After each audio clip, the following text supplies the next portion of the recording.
बिस्मिल्लाहिर्रहमानिर्रहीम। तुसी वेख रहे हो मनीर टीवी ते मैं मलक मुनीर हुसैन। जिन्होंने दोस्तों ने हाली तक मेरे चैनल को सबसक्राइब नहीं किया, चैनल को सबसक्राइब कर दो, बैल आइकन के बटन पर क्लिक कर दो ताकि तुहानू मेरी आने वाली हर नवी वीडियो मिलती रहे। अज सोशल मीडिया पर एक वीडियो बड़ी वायरल हो रही सी कि लाहौर कुछ अफराद जड़े ने उन्हें किसी दरवाजे से दस्तक दी है और अंदरों एक जड़ा बच्चा कोई 15-16 साल का बाहर आया और उन्होंने उन्होंने कहा जी ए मठियाई है तो फलां शख्स के घर महल्ले बच्चा होया बेटा होया तो वो खुशी लैके आए हैं। तो मठियाई जिसले बच्चे ने लै ली है तो नाल ही उन्होंने कहा जी सानू प्यास लगी पानी पियाओ। जिसले अपना बच्चा पानी लैन गया तो वह भी घर के अंदर दाखिल हो गए ने और जिसले उन्हें पानी पी लिया उन्हें बच्चे नू जड़ा गन पॉइंट ते अपना यरगमाल बना के फिर दीगर घर वालों यरगमाल बना के तो घर च सफाया किया है। 56 लाख के करीब उन्होंने वारदात की है और साढ़े एरिए के अंदर भी सामोलाने ईसन 50-50 लाख रुपए तो उत्ते वारदात जड़ियाँ ने हो चुकियां ने। तो इस मौके पर मैं थोड़िया जी मालूमात कट्ठियां कीतियां ने कि घर च वारदात होंदियां क्यों ने और यदी रोकथाम लई की किया जा सकता है। सब तो पहली चीज़ जी है समझ लवो कि घर जड़ियाँ काम करने वाली बीबियाँ रखियां जांदियां ने उन्हां दे सामने जड़ा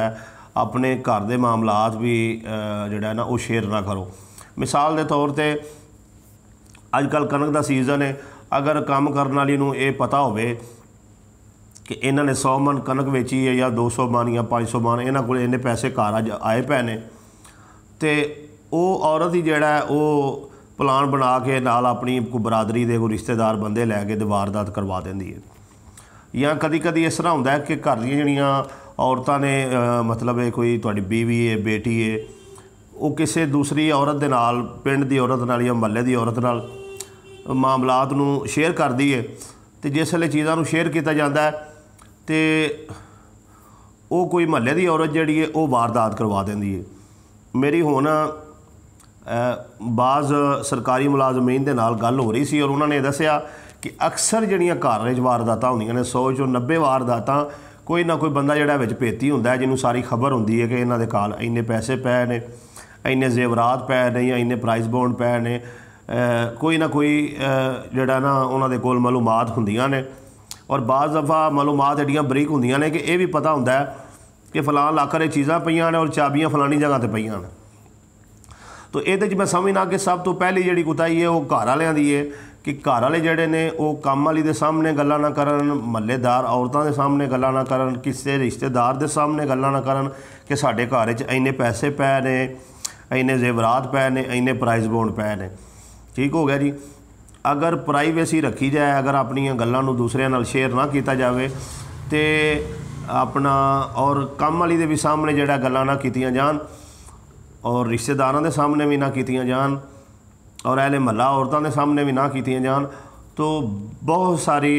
वारदातों के अंदर जड़ा कमी आ सकती है। और इत्थे एक होर बड़ी वड्डी गलती जड़ी असी मतलब अहले खाना करते हैं तुसी और असी सुनिया कि 40 लाख की 50 लाख की 70 लाख की वारदात हो जाती है। तो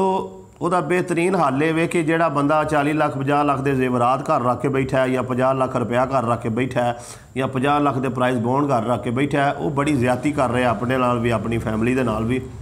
जो पता है कि पाकिस्तान का निज़ाम जोड़ा एडा मजबूत नहीं है, इत्थे चोर फड़े जाते हैं तो थाने च लै दे के छुट जाते हैं, अगर इत्थों अदालत चले जान तो उत्थे जज नाल कोई साजबाज हो के जोड़ा रिहाई हो जाती। किसी ना किसी तरीके दे नाल चोर डाकू इत्थे रिहाई पा ही जाते हैं, फाहे को नहीं ला देंगे है। तो जो इहो जिहा निज़ाम इहो जिहा सिस्टम है उहदे विच जिन्ना हो सके आवाम नूं एहतियात करना चाहिए। तो बेहतरीन तरीकाकार ये कि बजाय पैसे घर च रखन दे लाकर च रखो अपना। तुहाडे कोल सोना बहुत ज़्यादा है किसी बैंक च लाकर लवो 8-10-12 हज़ार रुपये तकरीबन इहो कोई इन्नी कुछ साल का आउंदे पैसे लेंदे ने। कोई पैसे नहीं है जिस बंदे 50 लाख 70 लाख रुपया अपना लाकर च रखना है या 50 लाख के जेवरात च रखने ने तो बेहतर तरीकाकार ये वे कि लाकर के अंदर रखो और बैंक टाइम में जाके तुसी अपना लाकर खोल सकते हो, कोई चीज़ रख सकते हो, कट सकते हो। तो अगर इस फार्मूले पर अमल किया जाए तो ये नाल भी वारदातां च कमी आ सकती है। ये तो अलावा अगर ਕੋਈ ਮਜ਼ੀਦ ਤੁਹਾਡੇ ਕੋਲ ਮਾਲੂਮਾਤ ਹੈਗੀਆਂ ਨੇ ਤੇ ਇਹਦੇ ਕਾਰ ਚੋਰੀ ਦੀ ਰੋਕਥਾਮ ਤੋਂ, ਤੁਸੀਂ ਵੀ ਆਪਣੀ ਰਾਏ ਦਾ ਇਜ਼ਹਾਰ ਕਮੈਂਟ 'ਚ ਕਰ ਸਕਦੇ ਹੋ। ਮਜ਼ੀਦ ਵੀਡੀਓ ਵੇਖਣ ਵਾਸਤੇ ਮੇਰੇ ਚੈਨਲ ਨੂੰ ਸਬਸਕ੍ਰਾਈਬ ਕਰ ਲਓ, ਬੈਲ ਆਈਕਨ ਦੇ ਬਟਨ ਤੇ ਕਲਿੱਕ ਕਰ ਲਓ ਤਾਂ ਕਿ ਮੇਰੀ ਆਉਣ ਵਾਲੀ ਹਰ ਨਵੀਂ ਵੀਡੀਓ ਜਿਹੜੀ ਉਹ ਤੁਹਾਨੂੰ ਮਿਲਦੀ ਰਹੇ।